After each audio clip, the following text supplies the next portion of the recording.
In this video, I'm going to show you a simple stretch for your hip flexors and your quads that can help you if you have hip or back pain. To do this, you just need to be against the wall, and you probably want to have a pillow, pad, or cushion under your knee in case you're on a hard surface. I'm going to demonstrate this stretch with my left leg. So to start, you're going to take your right foot and plant it on the floor. You'll have your left leg just parallel to the wall here. Then you're going to put your hands on the floor and then put your foot up on the wall. You want to have the toes curled back so that the ball of your foot is on the wall. This just makes it a lot easier to focus on the stretch through the thigh and keeps the ankle feeling pretty safe and secure. You can do it this way as well over time as you progress with the stretch, but for right now, when you start, go ahead and do it with the ball of your foot on the wall. Now that you're here, you're going to want to contract your left butt muscles, your butt cheek here, and you're going to work your way up to a vertical position. As you do this, you want to keep that butt muscle contracted so that your pelvis stays in neutral and your lower back stays in neutral. If you don't keep this squeezed and you aren't paying attention, what will happen is you'll come up and arch your back like this, and you're going to cheat yourself of the stretch in the quads and compress your lower back. So again, you start here, keep the butt squeezed, and start working your way up, maintaining what's called posterior tilt of the pelvis to make sure you get a stretch through the front of the thigh here.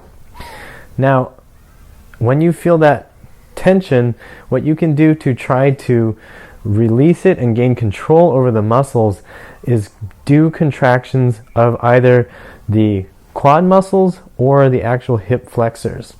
So to do that, one thing you can try is pushing the foot into the wall as if you were trying to straighten the knee. So you think about from this position, you're trying to kick this foot into the wall without actually moving, because that wall shouldn't really move.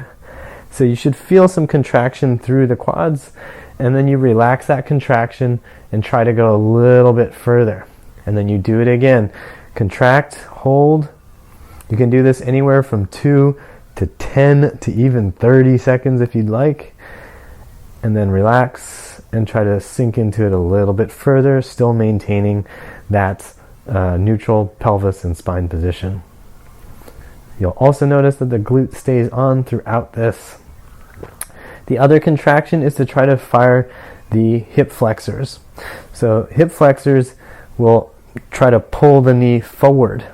So you can think about the knee going that way, but the ground, obviously the friction with the pad in the ground means the knee doesn't travel anywhere, but you're firing muscles up here near the top of the thigh as if you're trying to pull the knee forward. Same thing applies here. You can contract for anywhere between 2 to even 30 seconds, firing, and then relax. And then see if you can posteriorly tilt your pelvis some more to get extra stretch through the top of that thigh.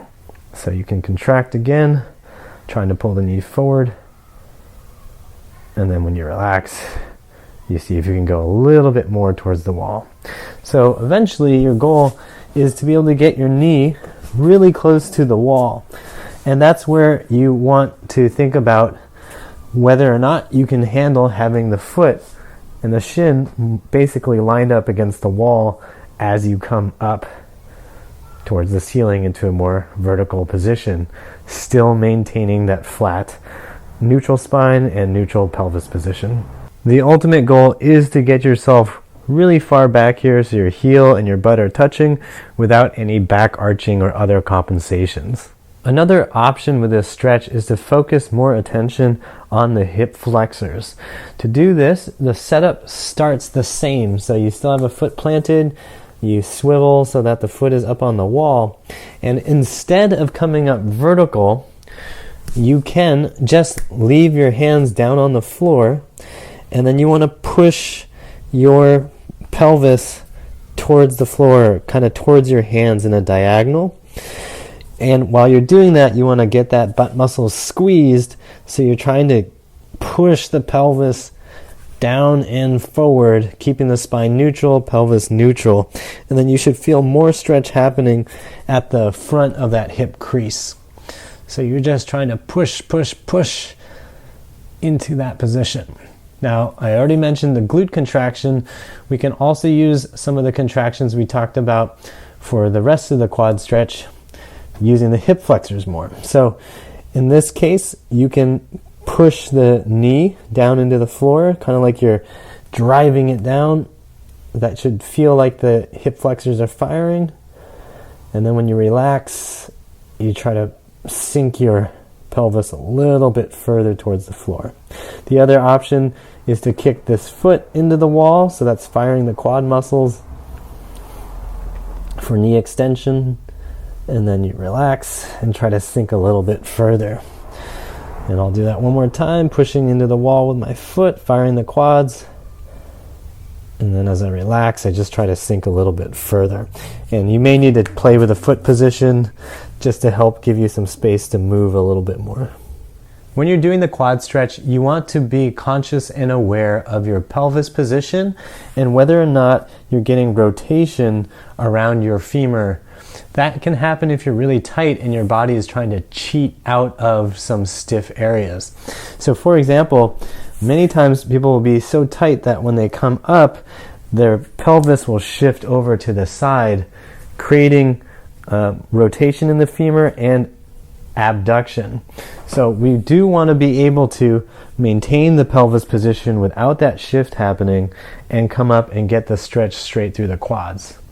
Now, over time, as you get familiar with the stretch and you get familiar with where your stiff areas are, you can absolutely experiment with your pelvis position and even your foot position on the wall. So, for example, you may find that coming just straight up is actually easy for you after a while. Then you may want to explore with changing that foot, pelvis, and knee position. Maybe you could try putting the foot even further out to the side and creating more internal rotation on the hip joint. You may want to experiment with putting the foot more to the other side and creating more external rotation and maybe more adduction, and still keeping that pelvis posterior tilt so that you can get a different stretch on the muscles of the hip. You can always experiment with these things. There's no one perfect position, but you want to be conscious and aware of what you're doing so that you don't end up cheating yourself out of a good stretch. So that's how you can start loosening up your hip flexors and your quads. Let us know how it went in the comment section down below. Was it super easy, no problem, or was it a nightmare for you? If you liked this video and want to see more like it, be sure to hit the like button and subscribe to the channel so you don't miss out on any future videos. And be sure to check out the description box for helpful links to help you with your hips. I'm Matt Chu from Upright Health, reminding you that pain sucks. Life shouldn't.